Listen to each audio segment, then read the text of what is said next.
咁啊，另外咧亦都有講到咯喎。咁啊，關於咧其實嗱，多數我哋喺加拿大住嘅朋友啦，一定揸車㗎啦，多數揸車啦，唔揸車你都搭車㗎嘛。咁咧就其實過去咧就係有一個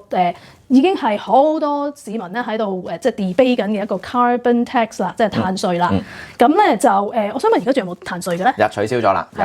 由自由黨阿 Carney 上場嘅第一日已經就話取消咗我哋 consumer 嗰個嘅碳稅，即係有兩個佢有 charge 兩邊嘅碳稅，一個就係喺工業上邊收嘅碳稅啦，同埋喺消費層面嘅碳稅，佢係取消咗消費層面個碳稅嘅。咁啊，即係咪即係我哋啲油應該平啲啊？係啦，理論而家感覺上係平咗，當然啦個油價亦都低咗啦。係啦，咁啊所以呢個亦都幫大家慳到啲錢啦。不過咧，如果咧我又知道咧，如果你收入夠低嘅話咧，其實你會收到一個碳稅嘅 rebate 嘅喎，係啦。係啦，嗰度係一個 Canada carbon rebate。係啦。咁唔係個個省都有嘅，因為嗰陣時個政治上邊咧就係話有啲省原本係冇碳稅，而